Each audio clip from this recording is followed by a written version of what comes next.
Дайте мне заявку на вакансию, я скажу, кого проще нанять. И рекрутерами станут не рекрутеры. Все разработчики прям мега разные. В эти дни я молчу, я сижу в интернете, моя любимая соцсеть — это LinkedIn. Если это вопрос про Tinder, это мой любимый, нелюбимый вопрос. Привет, чё, как происходит? Ай-яй-яй, как так, давайте исправлять. Очень сложно программиста вывести на какие-то эмоции. Я очень хочу у вас работать, твари. Писать позиции JavaScript, Java-разработчиков. Такой прям, кайфушки.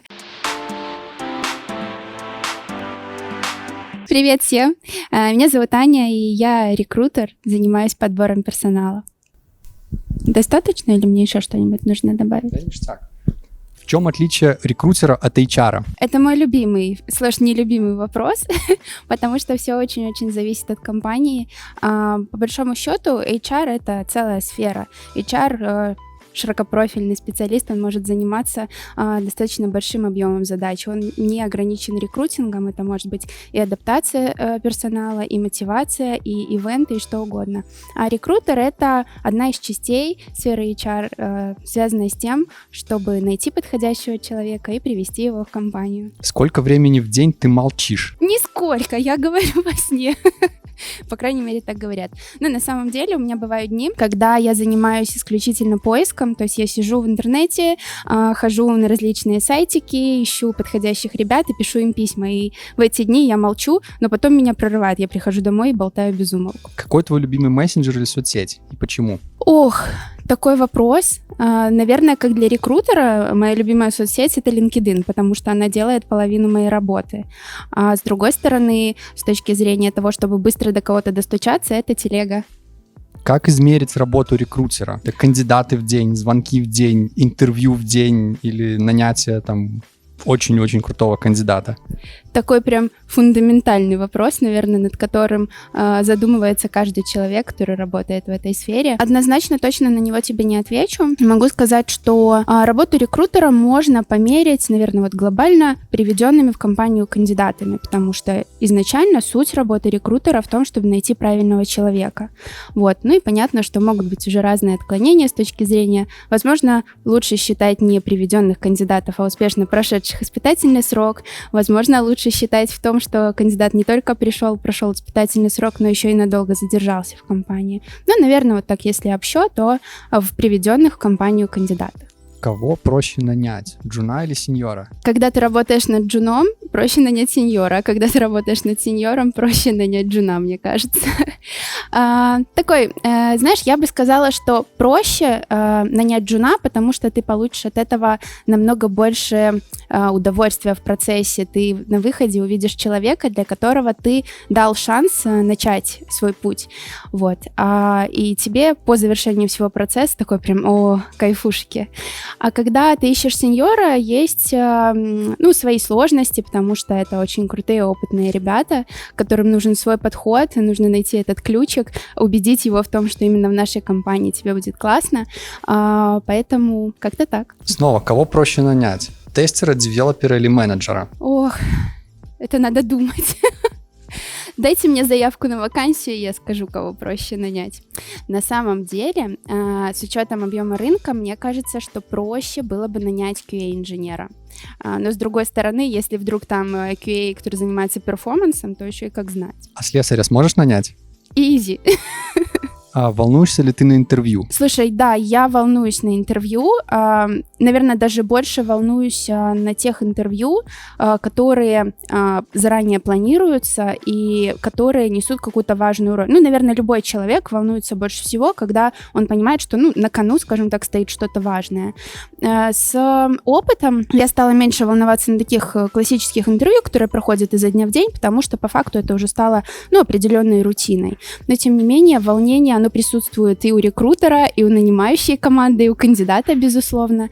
А вообще я бы могла предложить, ребят, вам рассказать в комментариях о том, как вы боретесь со стрессом во время интервью, как готовитесь к этому интервью, чтобы переживать меньше. Возможно, это поможет другим. И можем сделать даже розыгрыш. Мне в голову пришла классная книга. Она называется «Как пройти собеседование в компанию мечты». Действительно очень прикольная. И давайте устроим розыгрыш. Напишите в комментарии то, как вы расслабляетесь перед интервью, чтобы пройти его успешнее. Вы должны быть подписаны на YouTube-канал Minsk Java Community и на Instagram Minsk Java Community. И упомяните свой ник в Инстаграме, чтобы мы могли просто вас найти и передать подарок, если выиграете. Расскажи про самое угарное косячное CV или профайл в LinkedIn.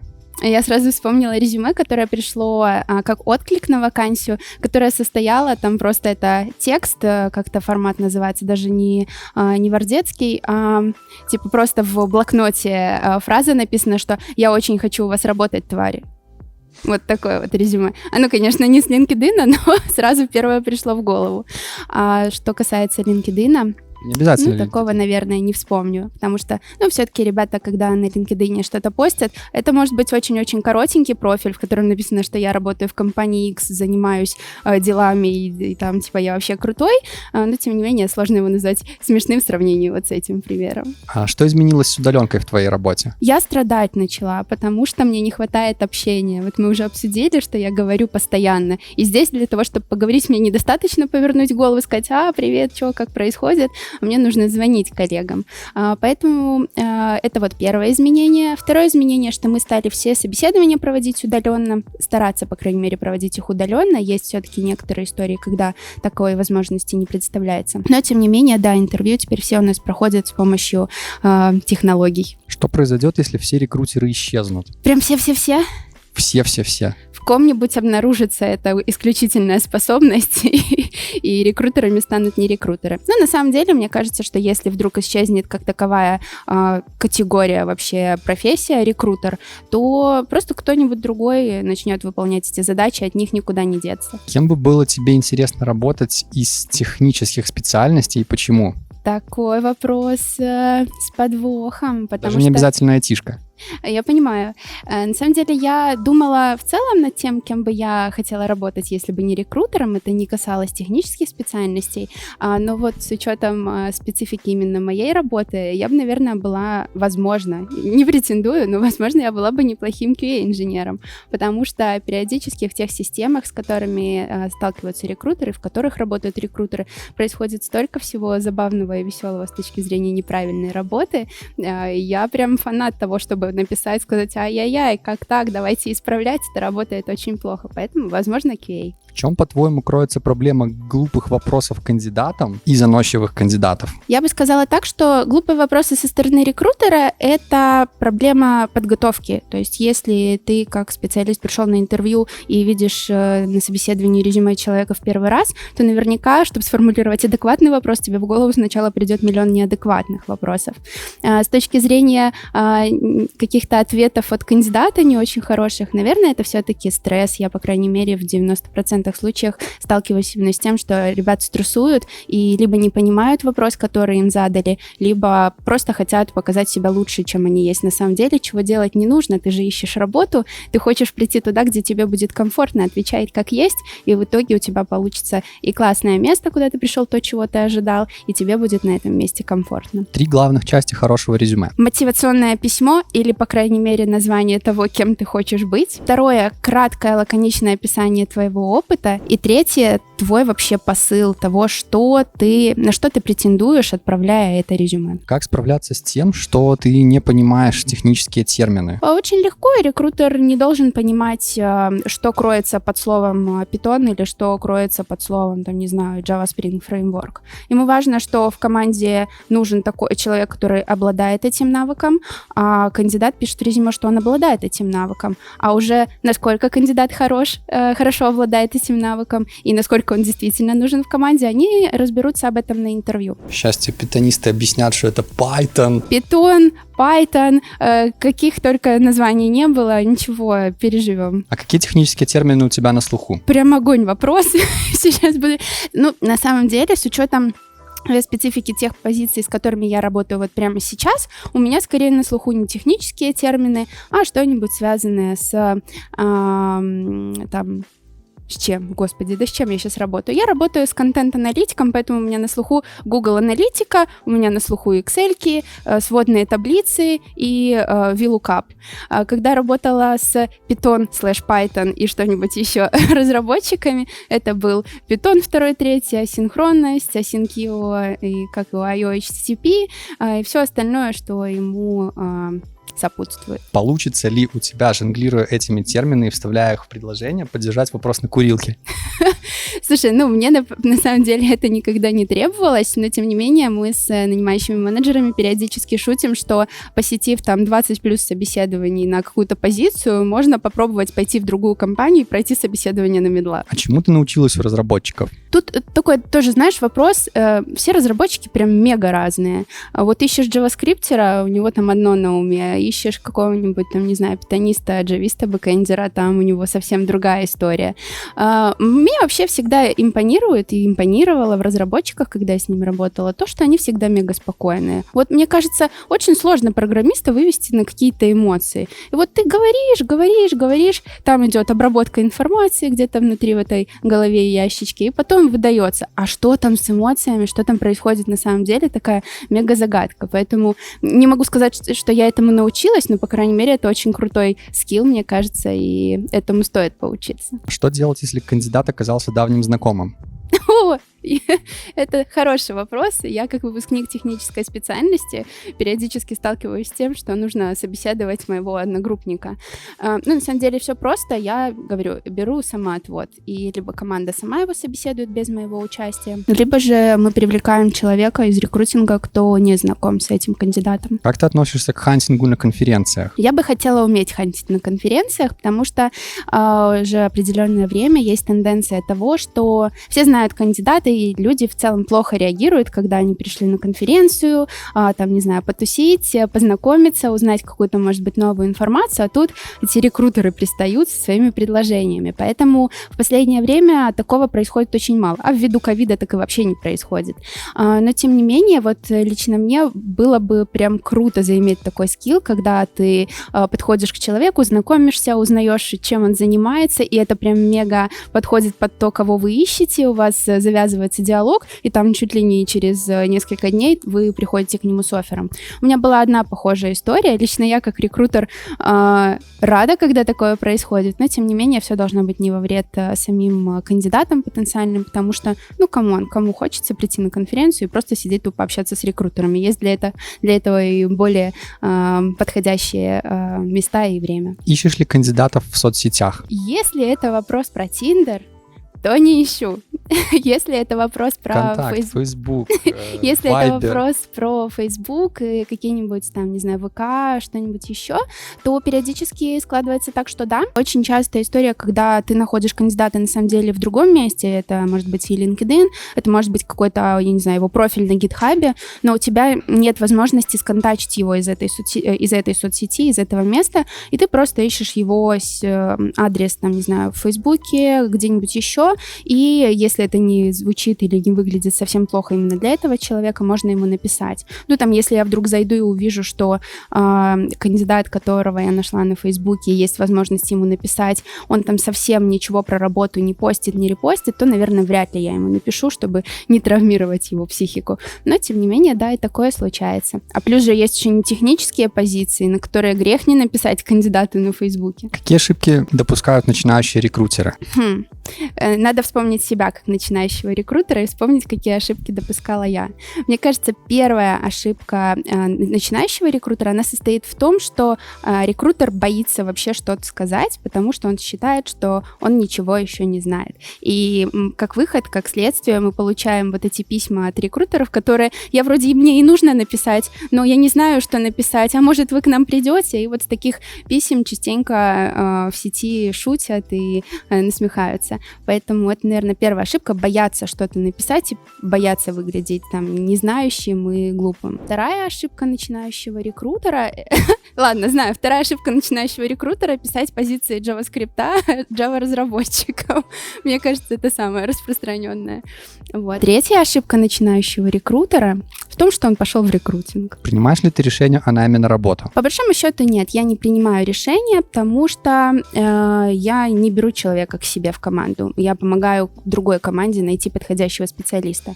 Если я как рекрутер являюсь главой своей команды, ищу рекрутера, вот именно тогда я могу и принять это решение. Но лично я таковой не являюсь, поэтому нет, решения я не принимаю. Чего не стоит делать на собеседованиях? Слушай, у меня сразу в голову пришел такой пример, не очень.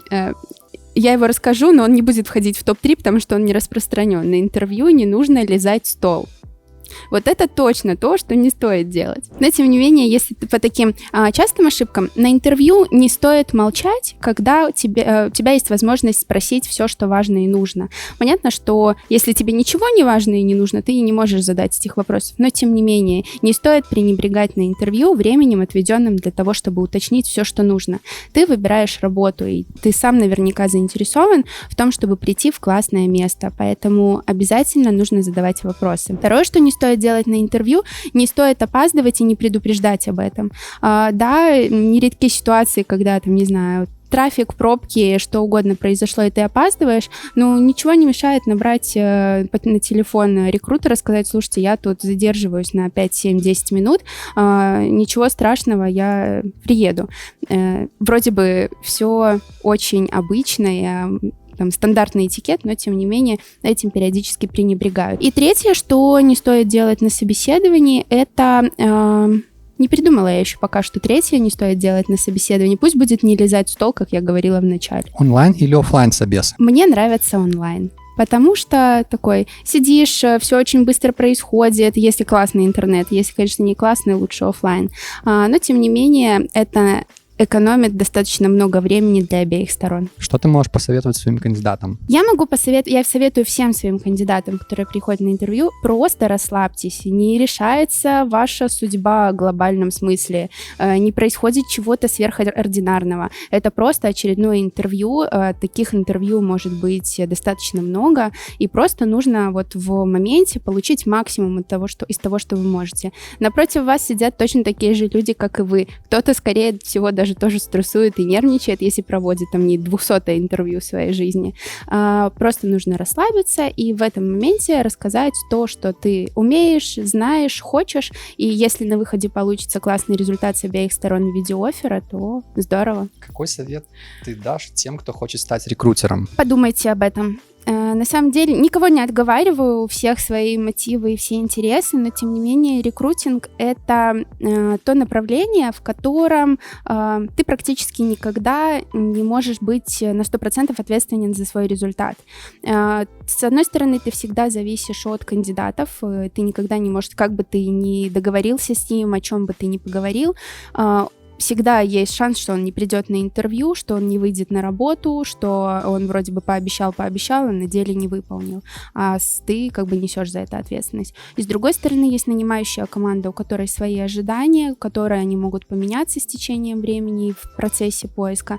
Поэтому здесь нужно очень так лавировать, жонглировать. Поэтому нужно подумать о том, готовы ли вы к такому формату, когда вы не можете на 100% отвечать за свой результат. Второе, это в целом очень выматывающая профессия, которая, вот как мы уже говорили в начале, я говорила в начале, она предполагает то, что ты 24/7 говоришь, ты рассказываешь менеджеру про кандидата, ты рассказываешь кандидату про команду, ты идешь на конференцию, рассказываешь про компанию, ты всем все рассказываешь, у тебя все спрашивают, и ты постоянно вот этот бла-бла-бла шоу происходит. Поэтому, если, конечно, есть цель там поработать над своей замкнутостью, классный вариант, или же если в целом видите в этом свою сильную сторону, в том, что вы любите коммуникации, вам нравится задавать вопросы, вам нравится искать ответы на эти вопросы, то вот такой момент. И учите английский язык. Учите английский язык. И питон учите, если потом хотите козырнуть на интервью или пройти собеседование на Python/Python разработчика. Подписывайтесь на канал, ставьте колокольчики, чтобы вам приходили напоминания про новые выпуски. И что там еще нужно делать? И лайки. Собаки, которые лайки.